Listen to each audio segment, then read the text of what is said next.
मित्रांनो, मैत्रिणींनो, बहिणींनो आणि भावांनो, आज आपण ह्या व्हिडिओमध्ये जाणून घेणार आहे की मुख्यमंत्री लाडकी बहीण योजनेमध्ये आपल्याला फॉर्म भरण्यात येणाऱ्या अडचणी, त्या विषयाची सविस्तर माहिती। आपण मुख्यमंत्री लाडकी बहीण योजनेचा फॉर्म भरत असताना फॉर्म भरल्यानंतर फॉर्म पेंडिंग का राहत आहे, त्याची कारणं कोणकोणती आहेत आणि काय केल्यानंतर आपण त्यातनं बाहेर येऊ शकतो, या विषयाची सविस्तर माहिती जाणून घेण्याचा प्रयत्न आज आपण या व्हिडिओमध्ये करणार आहोत। आपण माहिती असायलाच हवी या यूट्यूब चॅनलवर पहिल्यांदा आला असाल तर हा यूट्यूब चॅनल नक्की सबस्क्राइब करा, त्यासोबत शेजारील बेल आयकॉन दाबायलाही विसरू नका। तर चला सुरू करूया आजचा हा व्हिडिओ।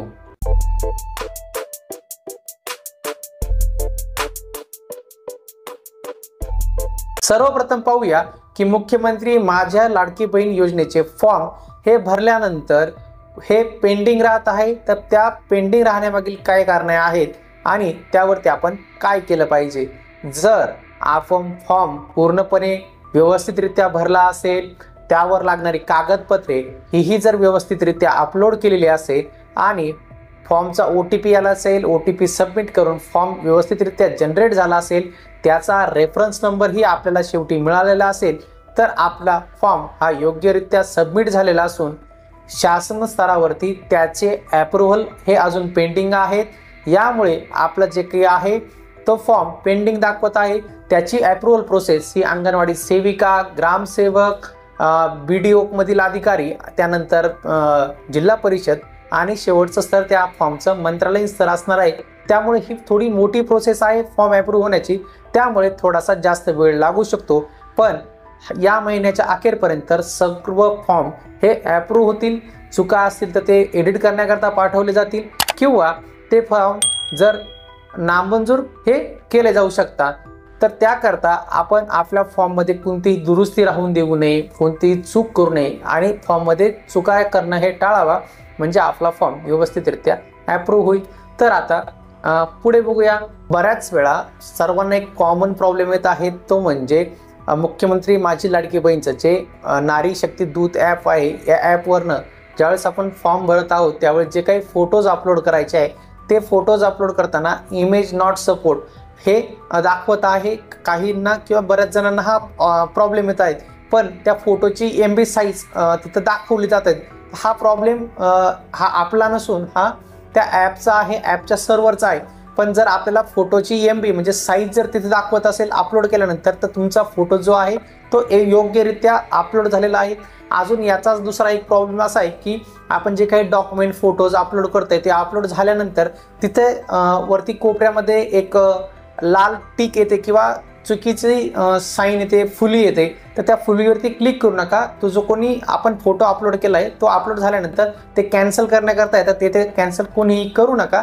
आपला जर फोटोचे MB साईज वगैरे दाखवत असेल तर आपला फोटो व्यवस्थितरित्या अपलोड झालेला आहे, काळजी नसावी। आपण फॉर्म सबमिट करू शकता आणि त्याचा जो रेफरन्स नंबर येईल त्याचा स्क्रीनशॉट असेल, फोटो असेल घेऊन तो नोंदणी करून ठेवावा, तो आपल्याला भविष्यात काम येणार आहे। तिसरा आणि महत्त्वाचा प्रश्न जो आहे तो बऱ्याच जणांनी विचारला आहे की फॉर्म भरताना रात्री बेरात्री फॉर्म भरले जातात, तर लाईव्ह फोटो घेऊ शकत नाहीत, अशा वेळेस पासपोर्ट फोटो अपलोड केला तर चालणार आहे। तर मित्रांनो, पासपोर्ट फोटो हा अपलोड केला तर चालणार आहे हो। नवीन शासन निर्णय जो आला आहे 2 दिवसापूर्वी, आपण त्याच्यावरती डिटेल्स व्हिडिओही बनवला आहे। त्या व्हिडिओ आणि GR नुसार आता फॉर्मवरती पासपोर्ट फोटो ही सुद्धा चालणार आहे। लाईव्ह फोटोचा ऑप्शन पूर्वीप्रमाणेच आता आहे सुरू राहणार आहे। त्यामुळे आपण जर ती व्यक्ती उपलब्ध नसेल तर आपण ऑफलाईन फोटो म्हणजे पासपोर्ट फोटो हा वापरू शकता।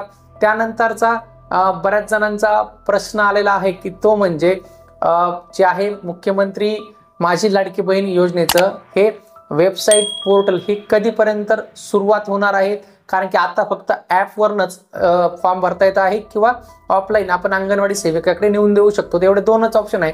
तर वेबसाईटची सरकारने घोषणा केलेली आहे, पण ती कधीपर्यंत अंमलात येईल किंवा वेबसाईट कधीपर्यंत सुरू होईल याची निश्चित तारीख सरकारकडूनही देण्यात आलेली नाही।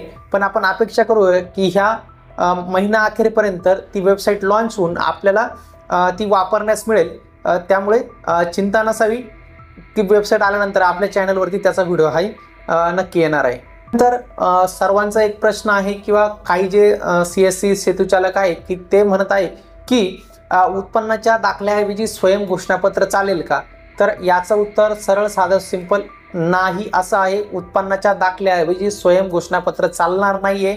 जर दिले तर आपला फॉर्म रिजेक्ट होण्याची शक्यता आहे. त्याकरता स्वयं घोषणापत्र कोणीही अपलोड करू नका, कारण की ज्यावेळेस शासन निर्णय जे 2 शासन निर्णय आले त्यामध्ये स्वयं घोषणापत्राचा उल्लेख नाहीये, हमीपत्राचा उल्लेख आहे की जो आपण माहिती देत आहोत सरकारला ती योग्य आहे आणि त्याची आपण हमी घेतात, एवढाच पर्याय आपण तिथं अपलोड करताना भेटत आहे.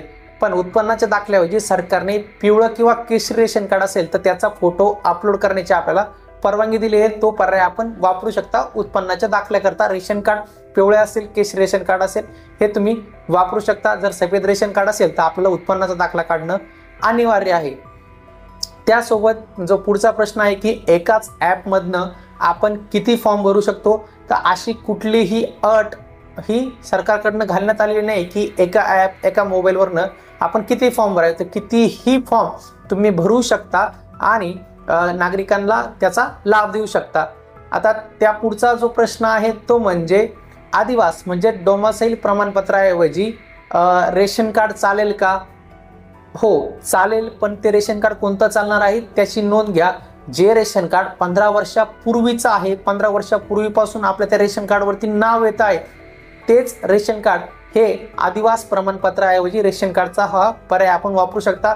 रेशन कार्ड जुनं नसेल किंवा आपलं नाव जर आत्ता लागलं असेल तर ते रेशन कार्ड आपल्याला चालणार नाहीये. रेशन कार्ड हे फक्त उत्पन्नाचा दाखला म्हणून परवानगी देण्यात आलेली आहे. जर आपल्याकडे पिवळे किंवा केशरी रेशन कार्ड असेल तर आपण उत्पन्नाचा दाखला म्हणून रेशन कार्डचा फोटो हा अपलोड करू शकतात. त्यासोबत सर्वात महत्त्वाचा आणि पुढचा प्रश्न म्हणजे सर्वजणांनी किंवा बऱ्याच जणांनी विचारलंय की जे काही जॉईंट खातं आहे ते जॉईंट खातं चालेल का, की सरकारी बँकेचं खातं द्यावं, खाजगी बँकेचं अकाउंट द्यावं, की पतसंस्था किंवा सहकारी बँकेचे अकाउंट चालेल का? तर जॉईंट खातं हे चालत नाही. आपल्याला आधारशी लिंक असलेलं खातं, तेही त्या व्यक्तीच्या नावावर असलेलं खातं म्हणजे महिलेच्या नावावर असलेलं सरकारी बँकेचं खातं द्या किंवा पोस्टल बँकेचं खातं द्या किंवा कोणतीही नॅशनलाइज जी बँक असेल त्या नॅशनलाइज बँकेचं खातं द्या. पतसंस्थेचे सहकारी बँकेचे खाते देणे टाळा, कारण की त्यावरती पैसे जमा होण्यास खूप साऱ्या अडचणी येत असतात. त्याकरता नॅशनलाइज बँका, सरकारी किंवा पोस्ट ऑफिसचं अकाउंट आपण वापरू शकता. त्यासोबत जो काही महत्त्वाची अपडेट म्हणा किंवा घोषणा त्या मागच्या शासन निर्णयात करण्यात आलेली होती ती म्हणजे, आणि आपल्या सर्वांचा एक कॉमन प्रश्न होता की PM किसान योजनेचा लाभ घेत असलेल्या महिलांना मुख्यमंत्री माझी लाडकी बहीण योजनेचा हप्ता मिळणार आहे का? तर याचं क्लेरिफिकेशन आपण मागच्या व्हिडिओमध्ये दिलेलं आहे की जो नवीन शासन निर्णय आला त्यामुळं नवीन 12 दिलासे देण्यात आले. त्यानुसार आता ज्या महिला PM किसान योजनेचा लाभ घेत असाल त्यांना कोणतीही कागदपत्रे जमा न करता आता त्यांना थेट त्यांच्या खात्यावरती मुख्यमंत्री माझी लाडकी बहीण योजनेचा सुद्धा लाभ मिळणार आहे. तर आपण निश्चिंत राहा, आपल्याला मुख्यमंत्री माझी लाडकी बहीण योजनेचाही लाभ मिळणार आहे. जरी आपल्याला PM किसान योजनेचा लाभ मिळत असला तरीही तुम्हाला लाभ मिळणार आहे. आता जो काही पुढचा प्रश्न आहे तो म्हणजे ज्या महिलांना संजय गांधी निराधार किंवा श्रावणबाळ योजनेचा लाभ घेत असाल त्या महिलांना मुख्यमंत्री माझी लाडकी बहीण योजनेचा लाभ मिळणार आहे का? तर नाही. महाराष्ट्र सरकारची जी योजना आहे त्या अगोदरच एका योजनेत जर आपल्याला पैसे देत असतील तर आपल्याला मुख्यमंत्री माझी लाडकी बहीण योजनेचा लाभ घेता येणार नाही. हो, पण केव्हा घेता येईल? जर जी काही रक्कम मिळते ती जर 1500 रुपये मासिकपेक्षा जर कमी असेल तर ती 1500 रुपयापर्यंत तुमची वाढवून दिली जाईल मुख्यमंत्री माझी लाडकी बहीण योजनेत. आणि जी पूर्वीची जर तुम्ही लाभ घेत असाल श्रावणबाळ किंवा दुसरी एखादी योजना तर ती बंद होऊन मुख्यमंत्री लाडकी बहीण योजना ही तुम्हाला चालू होऊ शकते. एवढीच मोठी अपडेट ही संजय गांधी निराधार आणि श्रावणबाळ योजनेच्या लाभार्थ्यांसाठी आहे. त्यानंतरचा जो प्रश्न आहे तो खूप महत्त्वपूर्ण आहे. तो म्हणजे नवीन लग्न झालेल्या नवविवाहित मुलीसाठी, महिलेसाठी कोणते पर्याय असणार आहे?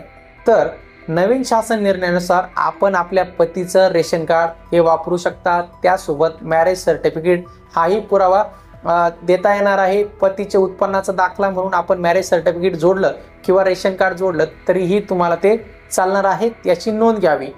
पुढचा जो प्रश्न आहे तो म्हणजे मुख्यमंत्री माझी लाडकी बहीण योजनेचा दुरुस्ती फॉर्म केव्हा येईल किंवा तसा ऑप्शन येण्याची आशा आहे का? तर मित्रांनो, अजूनपर्यंत तरी एडिट ऑप्शन आला नाही, पण एडिट ऑप्शन सरकार देऊ शकतं, कारण की फॉर्ममध्ये जर काही चुका झाल्या तर त्यांना जनतेला एक चान्स द्यावा लागेल की त्या दुरुस्त करण्याचा. तर नक्कीच येईल, पण कधीपर्यंत येईल त्याची फिक्स डेट नाही आहे. आपल्याला या महिन्याच्या शेवटपर्यंत येईल अशी आशा बाळगूया. पुढचा प्रश्न घेऊया. शाळा सोडल्याच्या दाखल्यावरती आधार कार्डवरती बर्थ डेट असेल, नावात बदल असेल तर काय करावं? जर तुमच्या शाळेच्या आणि आधार कार्डवरती जर बर्थ डेटचा किंवा नावाचा घोळ असेल तर तो पहिला क्लिअर करून घ्या. आधार कार्ड दुरुस्ती करून घ्या.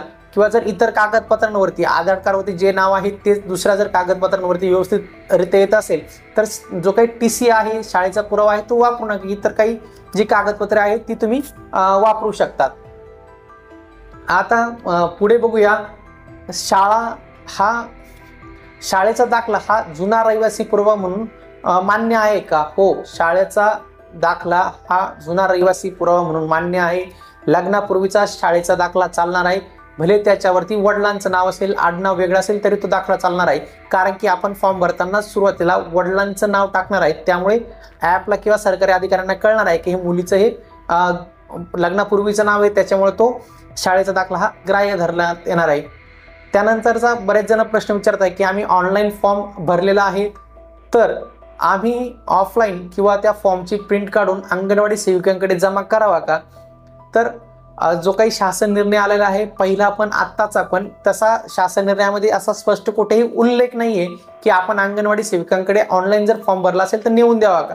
पण ऑनलाईन जरी आपण ऑनलाईन फॉर्म भरला असेल तर आपल्या गावातील ज्या काही अंगणवाडी सेविका असेल, ग्रामसेवक असतील, ते जर आपल्याकडे फॉर्म मागत असेल तर तुम्ही त्यांना फॉर्म द्या. भले ऑनलाईन फॉर्मची प्रिंट काढून त्याच्यावरती जो काही रेफरन्स नंबर मिळाला आहे तो रेफरन्स नंबर तिथे खाली टाकून आपण तो फॉर्म त्यांच्याकडे सबमिट करा.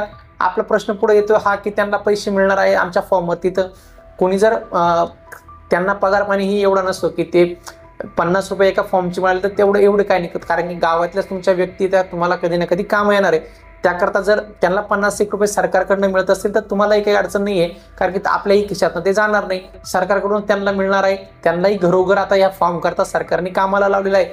तर मागत असतील तर आपण तो फॉर्म कोणतीही विना तक्रार सबमिट कराल ही आशा करतो. आपण बरेचसे प्रश्न या व्हिडिओमध्ये कव्हर करण्याचा प्रयत्न केला आहे. तरी जरी आपले काही प्रश्न, शंका ह्या जर शिल्लक राहिले असेल तर व्हिडिओ खाली कमेंट करा. आपण त्यांची उत्तरं देण्याचा नक्की प्रयत्न करूया. आपल्याला आजचा हा व्हिडिओ आवडला असेल, आपण माहिती असायलाच हवी या यूट्यूब चॅनलवर पहिल्यांदा आला असाल तर हा यूट्यूब चॅनल नक्की सबस्क्राईब करा. त्यासोबत शेजारी बेल आयकॉन दाबायलाही विसरू नका. आमचे व्हॉट्सॲप आणि टेलिग्राम ग्रुपही जॉईन करू शकता, ज्याची लिंक आपल्या ह्या व्हिडिओच्या डिस्क्रिप्शन बॉक्समध्ये देण्यात आलेली आहे. भेटूया पुढील व्हिडिओमध्ये. धन्यवाद.